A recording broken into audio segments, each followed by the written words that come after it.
Hello guys, welcome back to my channel. ಇವತ್ತಿನ recipe khaja sweet. ತುಂಬ ಜ್ಯೂಸಿಯಾಗಿ ತುಂಬ ಚೆನ್ನಾಗಿರುತ್ತೆ. ಮಾಡೋದಕ್ಕೆ ಫಸ್ಟ್ ಒಂದು ಬೌಲಿಗೆ ನಾನಿಲ್ಲಿ 3 ಕಪ್ಪಷ್ಟು ಮೈದಾ ಹಿಟ್ಟನ್ನು ತಗೊಂಡಿದ್ದೀನಿ. ಅದಕ್ಕೆ ಸ್ವಲ್ಪ ಕಲರ್ಗೋಸ್ಕರ ಅರಿಶಿನ ಹಾಕಿದ್ದೀನಿ. ಸ್ವಲ್ಪ 1 ಟೀ ಸ್ಪೂನಷ್ಟು, 1/4 ಟೀ ಸ್ಪೂನಷ್ಟು ಸಾಲ್ಟ್ ಹಾಕಿದ್ದೀನಿ. ಇಲ್ಲಿ 5ರಿಂದ 6 ಟೇಬಲ್ ಸ್ಪೂನಷ್ಟು ಎಣ್ಣೆ ಹಾಕಿದ್ದೀನಿ. ಹಾಕಿ ಚೆನ್ನಾಗಿ ಮೈದಾ ಮತ್ತು ಎಣ್ಣೆನ ಚೆನ್ನಾಗಿ ಕೈಯಿಂದ ಮಿಕ್ಸ್ ಮಾಡ್ಕೊಳ್ಳಿ. ಈ ಥರ ಇವಾಗ ನೋಡಿ, ಉಂಡೆ ಕಟ್ಟರೆ ಇದು ಈ ಥರ ಉಂಡೆ ಕಟ್ಕೋಬೇಕು. ಇಲ್ಲಾಂದರೆ ಇನ್ನೊಂದು 3 ಟೇಬಲ್ ಸ್ಪೂನಷ್ಟು ನಾನು ಎಣ್ಣೆ ಹಾಕಿ ಮತ್ತೆ ಚೆನ್ನಾಗಿ ಮಿಕ್ಸ್ ಮಾಡಿ ಇವಾಗ ನೋಡಿ ಚೆನ್ನಾಗಿ ಉಂಡೆ ಕಟ್ಕೊಳ್ತಿದ್ದೆ. ಇವಾಗ ಇದು ರೆಡಿ ಆಗಿದೆ ಅಂತ. ಇವಾಗ ನೀರು ಎಷ್ಟು ಬೇಕೋ ಅಷ್ಟು ಹಾಕಿ ಒಂದು ಡೋ ರೆಡಿ ಮಾಡ್ಕೊಳ್ಳಿ ಸಾಫ್ಟಾಗಿ. ನನಗೆ ಇಲ್ಲಿ ಅರ್ಧ ಕಪ್ಪಷ್ಟು ನೀರು ಹಿಡಿತು. ನೆಕ್ಸ್ಟ್ ಇನ್ನೊಂದು ಸಾಸ್ ಪ್ಯಾನ್ಗೆ ನಾನಿಲ್ಲಿ 3/4 ಕಪ್ಪಷ್ಟು ಶುಗರ್ ಹಾಕಿದ್ದೀನಿ. ಅರ್ಧ ಕಪ್ಪಷ್ಟು ನೀರು, 1 ಏಲಕ್ಕಿ ಹಾಕಿ 1 ಎಳೆ ಪಾಕ ಬರೋ ತನಕ ಇದನ್ನು ಬಾಯ್ಲ್ ಮಾಡ್ಕೊಳ್ತಿದ್ದೀನಿ. ಇವಾಗ 3 ಕಪ್ ಮೈದಾಯಿಂದ ನಾನಿಲ್ಲಿ 5 ಚಪಾತಿ ಮಾಡ್ತಿದ್ದೀನಿ. ಅಂದರೆ 5 ರೋಲ್ ಒಂದೊಂದೇ ತಗೊಂಡು ರೋಲ್ ಮಾಡ್ಕೊಳ್ಳಿ. ಈ ಥರ ನೋಡಿ ಎಷ್ಟು ಆಗುತ್ತೆ ಅಷ್ಟು ರೋಲ್ ಮಾಡಿಕೊಂಡು 5 ಮಾಡಿಕೊಂಡು ಒಂದು ಮೇಲೆ ಒಂದು ಸ್ವಲ್ಪ ಎಣ್ಣೆ ಸ್ವಲ್ಪ ಮೈದಾ ಹಿಟ್ಟು ಹಾಕಿ ಒಂದ್ರ ಮೇಲೆ ಒಂದು 5 ನೀವು ರೊಟ್ಟಿನ ಈ ಥರ ಇಟ್ಟು ನೋಡಿ, ಈ ಥರ 5 ಕೂಡ ಇಟ್ಟು ಒಂದ್ರ ಮೇಲೆ ಒಂದು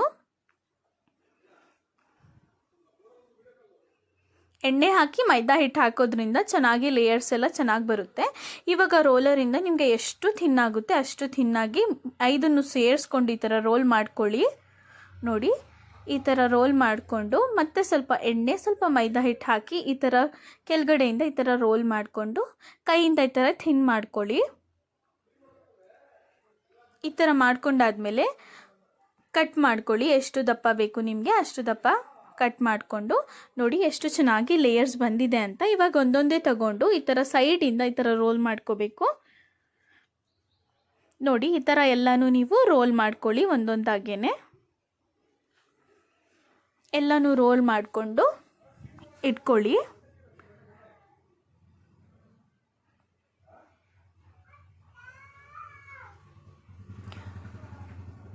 ಇವಾಗ ಎಲ್ಲ ರೋಲ್ ಮಾಡಾದ್ಮೇಲೆ ನೋಡಿ, ಶುಗರ್ ಸಿರಪ್ ರೆಡಿ ಆಗಿದೆ. 1 ಎಳೆ ಪಾಕ ಬಂದಿದೆ, ಅಷ್ಟು ಸಾಕು, ಜಾಸ್ತಿ ಬೇಡ.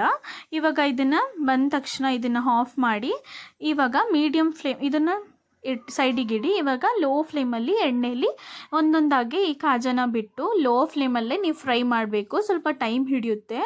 ಇಲ್ಲಾಂದರೆ ಲೋ ಫ್ಲೇಮಲ್ಲಿ ಮಾಡಲಿಲ್ಲ ಅಂದರೆ ಅದು ಲೇಯರ್ಸ್ ಎಲ್ಲ ಬಿಟ್ಕೊಳ್ಳಲ್ಲ. ನೀವು ಲೋ ಫ್ಲೇಮಲ್ಲಿ ಫ್ರೈ ಮಾಡಿದರೆ ತುಂಬ ಚೆನ್ನಾಗಿ ಲೇಯರ್ಸ್ ಎಲ್ಲ ಬರುತ್ತೆ. ನೋಡಿ, ಇದನ್ನು ಲೋ ಫ್ಲೇಮಲ್ಲಿ ಚೆನ್ನಾಗಿ ಫ್ರೈ ಮಾಡ್ಕೊಳ್ಳಿ. ನೋಡಿ ಎಷ್ಟು ಚೆನ್ನಾಗಿ ಲೇಯರ್ಸ್ ಎಲ್ಲ ಬರ್ತಿದೆ ಅಂತ. ನೋಡಿ, ಈ ಥರ ಫ್ರೈ ಮಾಡಿಕೊಂಡು ತೆಗೆದಿಟ್ಕೋಬೇಕು.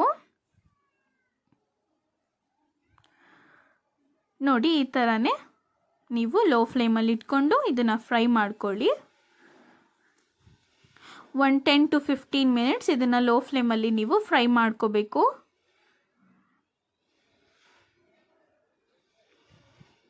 ಫ್ರೈ ಆದಮೇಲೆ ಇದನ್ನು ತೆಗೆದಿಟ್ಕೊಂಡು ನಾವು ಶುಗರ್ ಸಿರಪ್ ರೆಡಿ ಮಾಡ್ಕೊಂಡಿದ್ವಲ್ಲ, ಆ ಶುಗರ್ ಸಿರಪ್ಗೆ ಇದನ್ನು ಡಿಪ್ ಮಾಡಿ ಈ ಥರ ಎಲ್ಲ ಸೈಡ್ಸನ್ನು ಈ ಥರ ಡಿಪ್ ಮಾಡಿ 15 ಸೆಕೆಂಡ್ಸು ಈ ಥರ ಡಿಪ್ ಮಾಡಿ ಅದು ಚೆನ್ನಾಗಿ ಹೀರ್ಕೊಳ್ಳುತ್ತೆ ಶುಗರ್ ಸಿರಪ್ನ. ಜಾಸ್ತಿ ಬಿಟ್ಟರೆ ನೀವು ಅದು ಸಾಫ್ಟ್ ಆಗಿಬಿಡುತ್ತೆ. ಜಸ್ಟ್ 15 ಸೆಕೆಂಡ್ಸ್ ಅಷ್ಟು ಬಿಟ್ಟು ಇದನ್ನು ತೆಗೆದಿಟ್ಕೋಬೇಕು. ನೋಡಿ, ಈ ಥರ ಎಲ್ಲನೂ ತೆಗೆದು